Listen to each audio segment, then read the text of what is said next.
Hello, everybody. Welcome to Galaxy Brains, where that is not Colin Farrell accepting his first Best Actor nomination for The Banshees of Inisherin. It is Sean Hockley locking eyes with the camera, looking you dead in the face, into your soul, before calling his third straight illegal formation penalty because the wide receiver was lined up a quarter of an inch behind the line of scrimmage, Denny.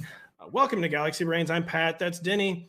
And Denny, you found something really kind of in your wheelhouse. You're always looking for like dog level type stuff that will cause rankings adjustments. And you think you found one of those from Jerick McKinnon this week. For sure. Look, Jerick McKinnon came out and just said what we were all thinking. And he said the following today to the press. He said, quote, "I got little man syndrome." Now, we have to adjust our ranks, first of all. And secondly, this is a warning, I think, to all Bengals blitzers, because Jerick McKinnon will lay you out. Okay, we have looked into this. Jerick McKinnon doesn't miss, and at 5'9", 208 pounds, that's his listed height and weight. You better watch out. And when a guy actually comes out and says he has little man syndrome, this is a serious thing that opposing teams have to pay attention to. I hope the Bengals are listening. Yeah, that's real trouble. That's the kind of thing you're a defensive coordinator, your ears perk up. You're like, you kind of huddle the staff together. We need to change the game plan. You got Jerick McKinnon in there in pass pro. And Denny, I mean, this dovetails. I've never seen a pass blocker under 5'10" blow a blitz pickup. This is not something they do. There's too much pride on the line, too many just dog levels coursing through them. In that situation, sometimes our little people, they become emperor of France. They conquer Egypt. They invade Russia. And other times they stone Trey Hendrickson on 3rd and 9. And that's right. Look, before this show, if folks, Galaxy Brain watchers, viewers will know that we really put a lot of work into the show.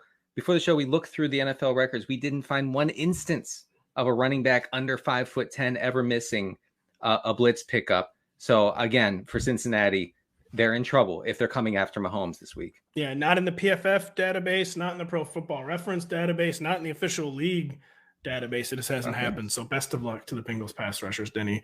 Denny, we're gonna stick with this game, aren't we? The Chiefs and the Bengals, are we not?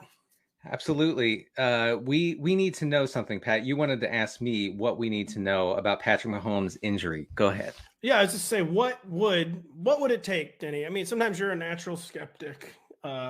What would it take to convince you that Patrick Mahomes is healthy after what we witnessed on the field last Sunday, which was him getting his ankle landed on by a very, very large man, then him going to the sidelines and getting ordered to get an x-ray, and then them doing God knows what to his foot so he could play in the second half, and him hopping around on literally one leg and still easily winning the game.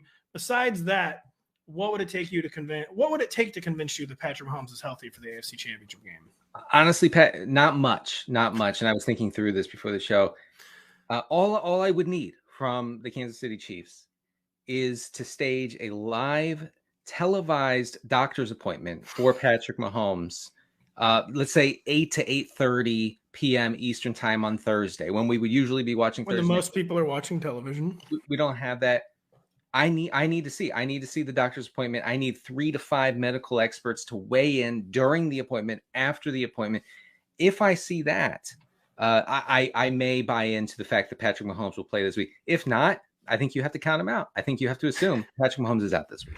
Yeah, perhaps on an NBC Universal owned property, USA Network. I don't know what they're showing tonight, but we can maybe skip the showing of Guardians of the Galaxy and just show Patrick Mahomes doctor's evaluation. I don't need much either. I do need something a little different, but it's also modest.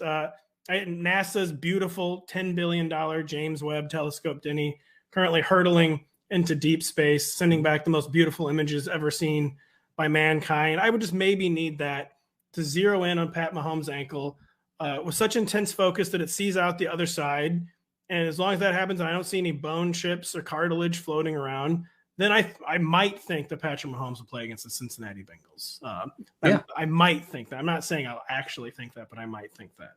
Both of these things are a ratings bonanza, and I just hope that the folks at NBC are listening and watching Galaxy Brains. I know they are. So just consider it. Either the James Webb Telescope or the live doctor's appointment on Thursday night. That's all I'm saying. On USA Network, and I know things are just so gridlocked right now in Washington D.C. But Congress, we need degree. We need this funding for the telescope. We need this because it wasn't originally in the budget for the James Webb, but the nation needs this. That's right. Pat, along these same lines, I wanted to ask you about this 49ers Eagles NFC Championship game. What would convince you this week that Brock Purdy is actually good? So yeah, Denny, as you know, I've been asking you guys this question on the podcast every single week and be like, the other shoe's going to drop any day now. And it hasn't yet. And people seem to think that means it never will. It's going to drop this week. Everyone knows that, Denny. Right. But if it doesn't, I still won't believe he's good. But he can do something pretty simple if he wants me to think he's good. I tend to remember there was a quarterback drafted in the 6th round in the year 2000, Denny, by the name of Thomas Brady. And he was a 6th round pick who's won 7 Super Bowls. It's pretty simple. Brock Purdy's a 7th round pick. Give me 8 Super Bowls. Then I'll believe that you're good, Brock Purdy. And really, I don't think it's really that much of a request. 7th rounder, win 8 Super Bowls. Then we'll talk about you maybe possibly being good. Right. And if analytics wise, what's the higher number, 7 or 6? I think Brock Purdy might be already better than this Tom Brady you're talking about. Look, all I need from Purdy is it's simple, really, truly. Like the Eagles have 2 lockdown corners on the outside, okay, on the boundaries, and they have been terrorizing opposing wideouts all season.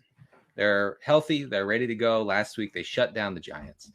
All I need is for Brock Purdy to pass up any and all checkdowns and middle of the field shots, and I need him to go outside on everything. I need 35 passes all to the outside, and if he completes those, all of them, then okay, maybe he's a starter in this league. But I don't want to see any of this easy middle of the field stuff to Kittle. None of that this week, Brock, if you're listening. No, I'm tired of the Kyle Shanahan middle of the field scams. Like unironically, I am tired of it. It makes me root against the 49ers every game.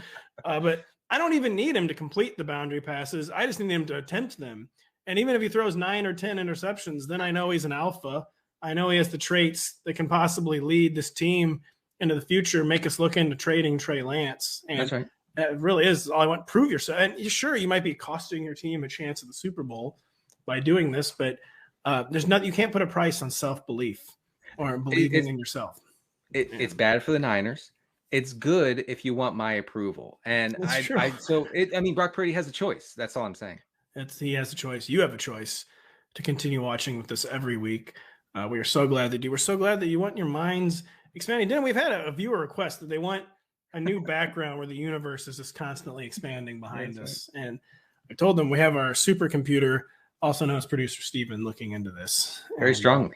Very, very strongly. And I went deep space.